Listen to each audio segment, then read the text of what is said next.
Good evening, villagers. I know it's another late night, but here we are at PTV. It is Saturday, December 7th, 2019. It is 18 days until Christmas, and it's time for your daily dose of Disney. How are you doing?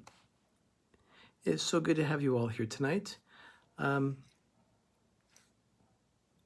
There's not really much that happened in the world of Disney in this day, but I'll try and give you some information. Hope you're all doing well. It is, let's see, how did I start this?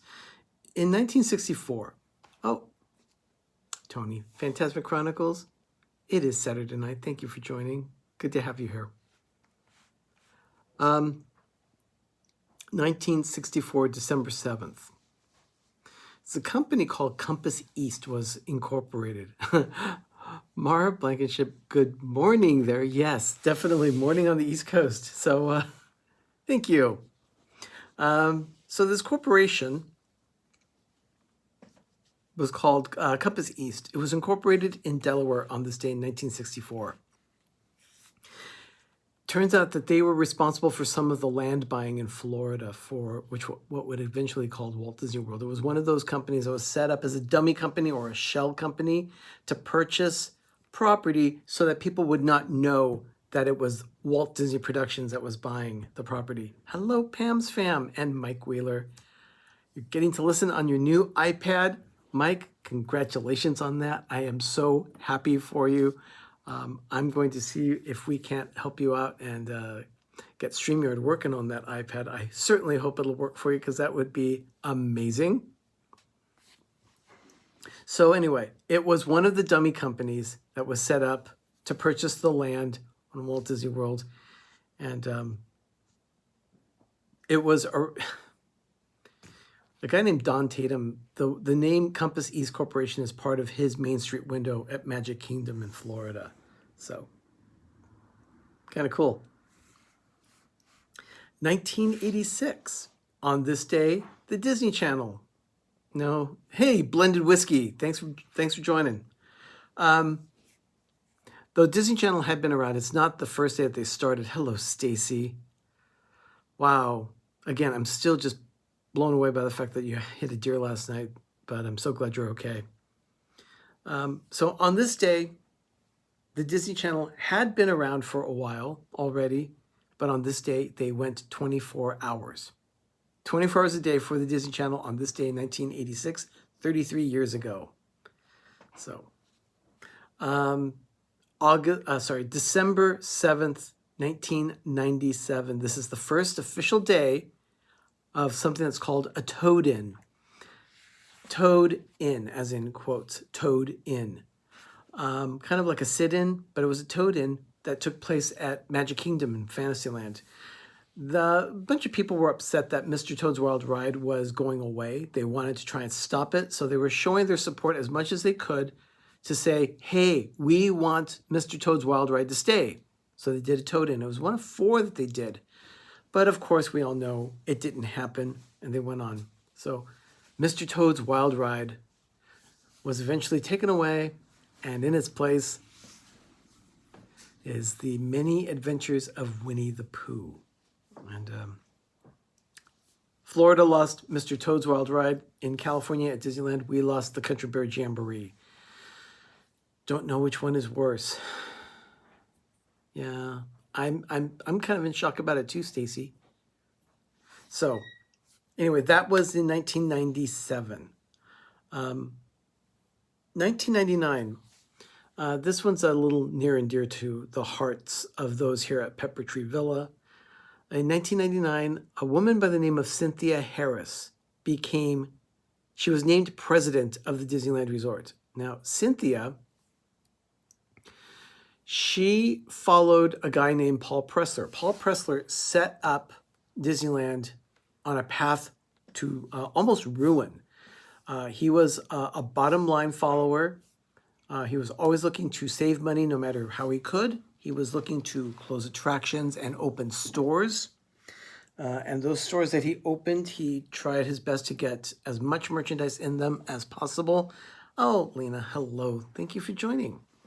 I could say some much more harsh things about Paul Pressler and Cynthia Harris, but I understand that the Imagineering story on Disney Plus says a lot for me and my feelings, because I have felt this way for over 20 years, and now people are actually seeing on a documentary the way I have felt for over 20 years, and that is that they set up Disneyland to fall into disrepair and decay. It was a huge issue for me personally. It was so hard to watch Disneyland, to watch the paint fade, to see attractions go unrepaired or just shut down, never to return again. Their belief at that time was, well, if we're going to bring you a new attraction, let's take one away, which is why we ended up losing the Country Bear Jamboree. They didn't need to do that. They did that because they chose to. I'm sorry, I don't mean to be as bitter as I am about that, but we still really miss the Country Bear Jamboree. And even, here's the sad part. They wanted to increase guest capacity. So they thought Pooh would be it.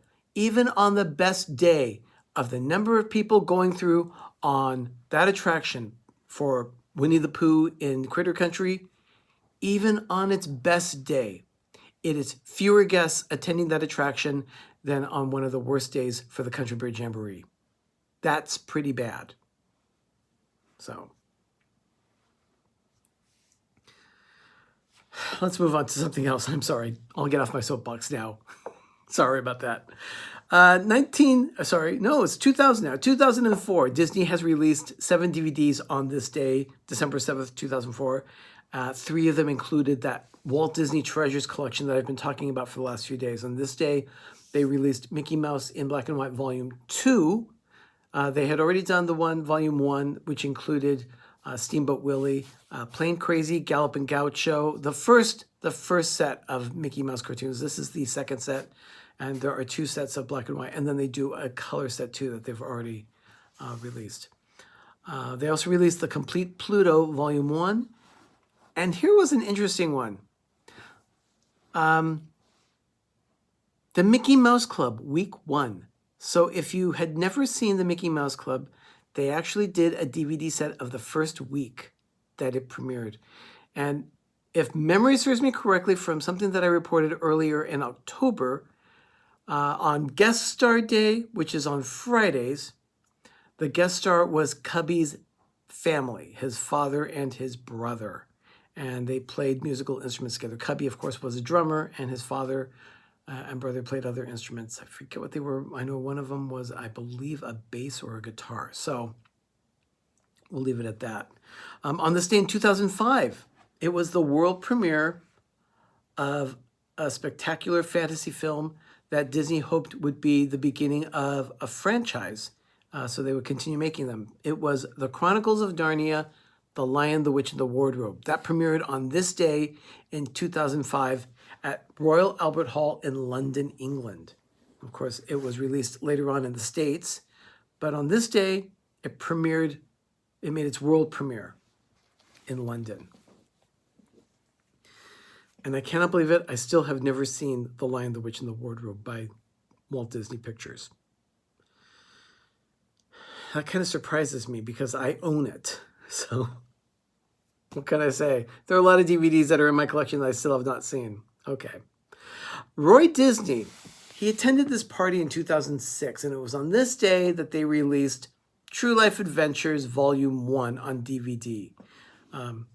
Yeah, Mar, I can't believe it. I cannot believe that I have not seen The Lion, the Witch, and the Wardrobe. So, wow, it's actually kind of a surprise to me. So on this day, Roy Disney was there for the release party of True Life Adventures Volume 1 at the Egyptian Theater in Hollywood. It was the first release of a new thing that they called Walt Disney's Legacy Collection. So they did short films, documentaries, and things in this particular DVD collection. And this was True Life Adventures. Side note on this one, Disneyland's Adventureland was originally going to be called True Life Adventureland because of this series of documentaries, but they shortened it to just Adventureland. I think that was the right move to do. Also on this day, now I had mentioned earlier, just a couple weeks ago, that Elias Disney, Walt Disney's father, had built a home in Chicago, and it's on Tripp Avenue. On this day, there were current owners in 2006 that put that home up. The current owners of that home put it up for an auction on eBay. The auction was going to last 30 days, and the starting bid was $280,000.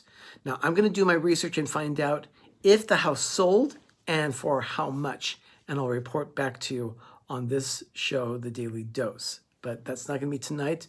I'll do it later. Good night, Tony. Thank you for stopping by. Really appreciate it.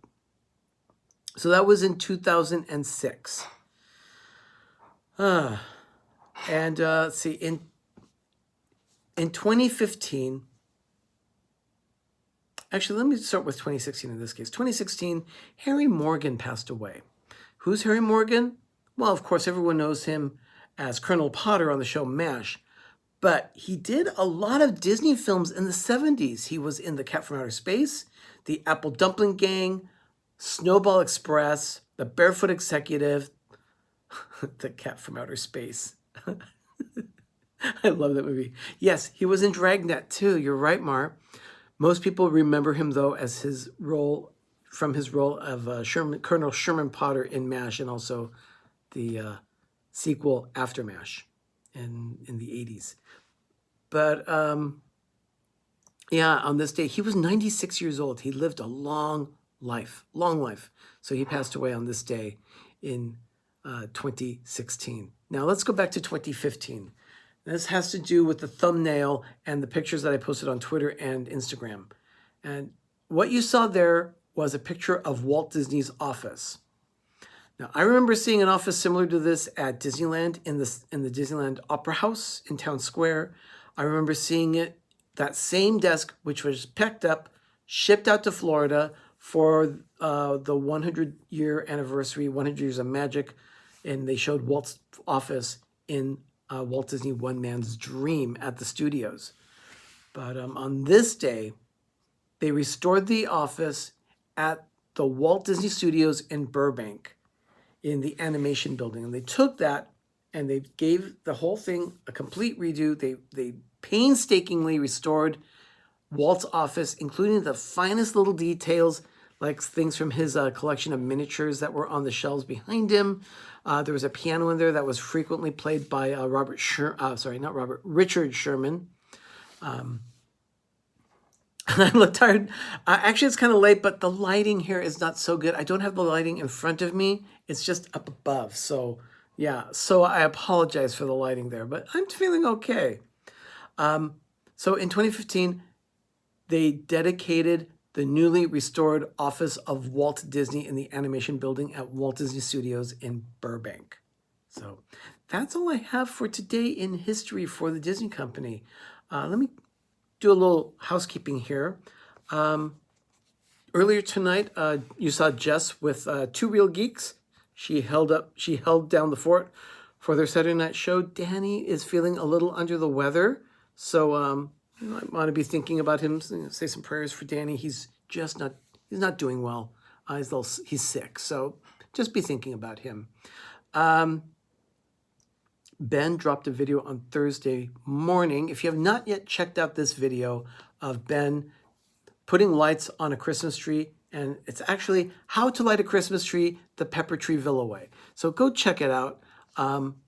You won't regret it. Oh, Pam, I'm sorry you're getting sick too. It's that time of year. People start to get sick around the holidays. It's all that time spending together at Thanksgiving, or just the shopping, or just being out in the cold. People just tend to get sick at this time of the year. So be careful out there and take care of yourself, Pam. So yeah, Ben had a lot of fun making that video. And it's actually entertaining. People at my office have seen it now. I showed it to them and they really liked it. And it really shows you how we light our Christmas trees. So it's a good job on that. So I'd like to thank Dean at theliveplace.com. He always hosts all of our shows on his website, theliveplace.com. So you can catch up with any other channels that you see there. He has over 70 channels that he sponsors and advertises the time slots for their shows on a weekly basis. So we're just so thankful for Dean. And then I'd also like to thank my support channels at Two Real Geeks, D&G Explorers, and Rob Fuzz. They're immensely helpful for us. They're fantastic. One other thing I want to talk about, and that's what's coming up on PTV Live. We need your help. We're going to be doing a show and tell episode on Monday night at 10 p.m. Eastern, 7 p.m. Pacific, our regular time here at PTV for our live show, PTV Live. But if you have any pictures, I'm reaching out to you so that if you have any pictures of your Christmas decorations or a tree, anything that's around the house that you put out during the holidays, we'd really like to see it. Take a picture, post it on your social media, either Instagram or Twitter or Facebook, and tag it, hashtag PTV Christmas. We would love to see it. And the best way for us to see your stuff is to tag it, hashtag PTV Christmas. I'm already seeing a couple pictures there, so I really hope I get some more participation there. Really love to see your decorations. Speaking of decorations, I mentioned it last night, but I'll say it again. That's the travel tree right behind me, right there on that shoulder. So hopefully you'll be able to see the videos once we make them so that you can see what the ornaments look like up close and personal.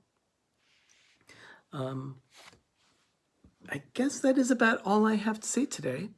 Yeah, I'd say that's enough. Thank you so much for joining me tonight. I know it's really late tonight here on Pepper Tree Villa, but it's the West Coast, so it's just a little after 10 right now. Well, almost 10:30 now. So I guess I will go ahead and wrap things up here. Everyone, thank you so much for watching tonight. I hope you've enjoyed yourself here with PTV3D. I know I have. Oh, Jeff, only passengers. Yeah, he did a little video today. It lasted about 2.5 hours.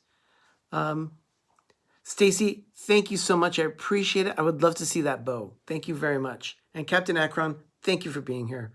So I'd really like to see those pictures again. Hashtag PTV Christmas. But thank you for being here tonight. I appreciate your time spending it with me. I love spending my time here with the villagers. In the meantime, everyone, go out, get some sleep, have a wonderful evening, and have a great, big, beautiful tomorrow. And Jeff, thanks for posting that video as well as this trip to Walt Disney World today. So everyone, have a great evening. Have a great, big, beautiful tomorrow. I'll see you tomorrow for another edition of the Daily Dose of Disney. Good night, everyone.